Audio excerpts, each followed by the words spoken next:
Hello, welcome back to the breaking news update. My name is Jimmy Boyd, and you are watching Boyd News. I want to thank you so much for tuning in today.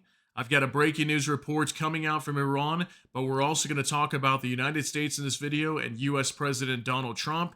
As we know, for weeks now, the U.S. has been trying to work with Iran to strike a nuclear deal to prevent them from obtaining a nuclear weapon. So take a look at your screen here. Trump threatens buyers of Iranian oil with massive sanctions. President Donald Trump said Thursday any country or person that buys oil or petrochemicals from Iran will not be allowed to do any business with the U.S. China is the number one importer of Iranian oil. Okay, this is absolutely a huge story today. I mean, I can't believe that Trump is doing this. He's really trying to put pressure on Iran right now. We heard just earlier today that Iran is postponing nuclear talks right now. They were supposed to be meeting with the U.S., I believe, this weekend on the 3rd, on Saturday, and they have chosen to postpone nuclear talks. And I think this would have been the 4th round of talks coming up on Saturday. And apparently, this was due to some other sanctions that were placed onto Iran just yesterday, actually. Okay, so I'm going to show you guys that information, and we're going to talk about this statement coming out from Trump today. As we know that China is the number one importer of Iranian oil. Okay, apparently a few other countries do purchase oil from Iran as well. That includes Japan, Syria, United Arab Emirates, and Venezuela. But we know China is the number one importer of Iranian oil. Okay, so this is very big because what happens if China gets cut off from trade with the United States? I mean, I would think that would collapse the U.S. economy as well. But you guys can let me know what you think. Let's go ahead and talk about this report here. We're going to go ahead and hop on over here to a mainstream news report with AP News. Trump threatens sanctions against buyers of Iranian oil after U.S.-Iran nuclear talks are postponed. Okay, this is coming out today, May 1st, 2025. And it says here, President Donald Trump on Thursday threatened sanctions on anyone who buys Iranian oil, a warning that came after planned talks over Tehran's rapidly advancing nuclear program were postponed. Trump wrote on social media, all purchases of Iranian oil or petrochemical products must stop now. He said any country or person who buys those products from Iran will not be able to do business with the United States in any way, shape, or form. Okay, so he's primarily talking about China, considering that China purchases majority of Iranian oil. He's saying that China would not be able to do business with the U.S. So these are obviously secondary sanctions, but ultimately affect Iran at the end of the day if they cut off China as the major importer of Iranian oil. So it says here, it was unclear how Trump would implement such a ban as he threatened to levy secondary sanctions on nations that import Iranian oil.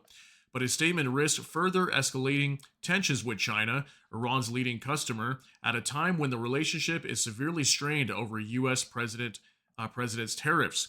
Based on tanker tracking data, the U.S. Energy Information Administration concluded in a report published last October that China took nearly 90% of Iran's crude oil and condensate exports in 2023. That's crazy, 90%. Trump has separately placed 145% tariffs on China as a way to raise federal revenues and rebalance global trade. Trump's social media threat came after Oman announced planned nuclear negotiations for this coming weekend had been postponed. Omani Foreign Minister Badr al-Busaidi made the announcement in a post on the social platform X. Okay, so you can see here they postponed the talks this weekend, and apparently it was due to the sanctions that happened yesterday. Now we have Trump throwing out even worse major threats to Iran to let them know that they will cut off any buyers of Iranian oil here moving forward very soon. Also, here it says, for logistical reasons, we are rescheduling the U.S.-Iran meeting provisionally planned for Saturday, May 3rd, he wrote. New dates will be announced when mutually agreed. Al-Busaidi, who had mediated the talks through 3 rounds so far, did not elaborate.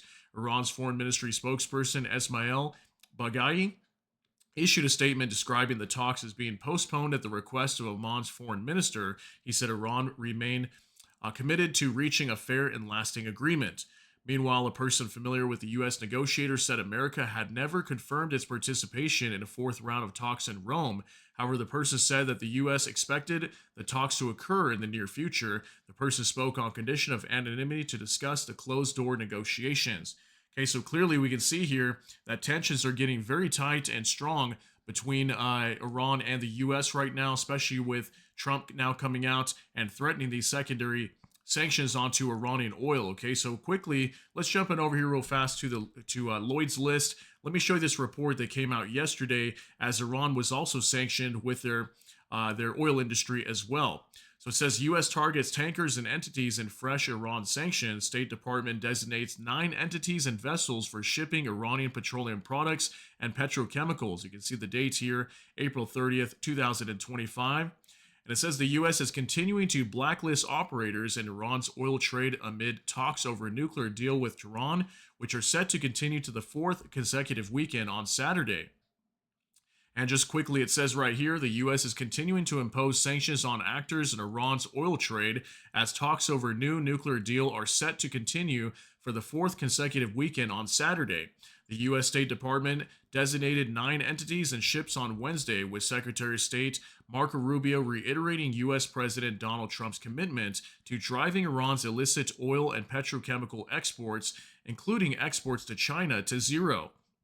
The designations included 4 United Arab Emirates based entities that the State Department said exported Iranian petrochemicals, 1 Turkey based entity that imported Iranian petrochemicals, and 1 Iran based cargo surveyor, the department said, inspected tankers, complicit of working with U.S. designated Tri-Alliance petrochemical. In addition, the State Department designated UAE-based Vroom Marine Venture (FZE) for managing tankers that have transported multiple shipments of Iranian petroleum products over the years. Okay, so you can see directly going after Iran's oil industry, and then soon after that, within 24 hours later, that's when today we're hearing that Iran is now pulling out of these nuclear talks over the weekend in retaliation for these sanctions. Now I want to show you guys a few other things over here on X from independent sources as well. So Formosa Defender, following the United States' refusal to drop in any way lower the current set of sanctions against Iran, as well as threatening statements last night by Defense Secretary Pete Hegseth, in which he accused them of continuing to provide weapons to the Houthi terrorist group in Yemen, while stating, "You know very well what the U.S. military is capable of, and you were warned. You will pay the consequence at the time and the place of our choosing." Iran has now postponed both this weekend's nuclear talks and Friday's meeting with the E3 until further notice, with the Iranian Foreign Ministry criticizing the contradictory approach of American decision makers and their lack of goodwill and seriousness in advancing the path of diplomacy. Okay, so huge statement here. And you can see it's talking about what Pete Hegseth, the defense secretary from the U.S., was warning onto Iran, stating that they will face the consequences for their attacks, as we know that Iran is funding Yemen with the Houthis down there that are constantly attacking American warships. And we had a story that came out regarding an F-18 that reportedly fell off the Harry Truman down in the Red Sea due to having to make a very sharp turn to avoid a missile that was fired from the Houthis. So I'll show you that here in just a moment. But real quick, let me just show you the actual statement here from Secretary of Defense Pete Hegseth, where he issued a warning to Iran just yesterday. And it says, "Message to Iran. We see your lethal support to the Houthis. We know exactly what you are doing. You know very well what the U.S. military is capable of, and you were warned. You will pay the consequence at the time and place of our choosing." Okay, so this literally came out 24 hours after just a day earlier on the 29th. We heard that this F-18 had reportedly fallen off the Harry S. Truman aircraft carrier. So here's a report from Slava. The U.S. Navy lost a $60 million F-18 jet at sea after it fell overboard the aircraft carrier Harry S. Truman during a sharp turn to avoid Houthi fire. That was reported by CNN on the 28th, leading into the 29th. I think it happened like late in the evening or something. So lots has been happening over the last few days. Right now, the U.S. is still currently operating down in the Red Sea and the Gulf of Aden off the coast of Yemen, and still attacking the Houthis pretty much on a daily basis. And that's when we had one of these F-18s falling off the Harry S. Truman's deck and landing into the sea. So one of these fighter jets were lost due to a Houthi missile reportedly attacking the Harry S. Truman. And obviously that creates some cause for concern as well, because that means that the Harry S. Truman is susceptible to being attacked. If there's other missile destroyers in the area to protect it, how did this missile get so close to the Harry S. Truman? Then they supposedly had to make a sharp turn, and reportedly that could be why one of these F-18s fell off the deck.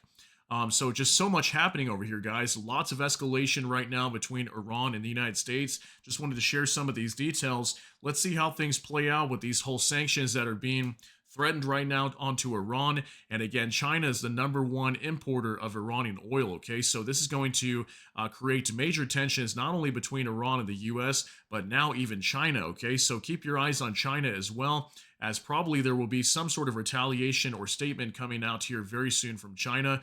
I'll follow this story very closely, and as soon as we get more updates, I will share that information with you guys. So I want to thank you so much for tuning in for this update. If you got something out of this, please smash that like button. Also, if you enjoy my content, please consider subscribing down below. Hit the notification bell, that way YouTube can notify you. And with that, hope you all have a great day. Everybody take care and God bless, and we'll see you in the next one.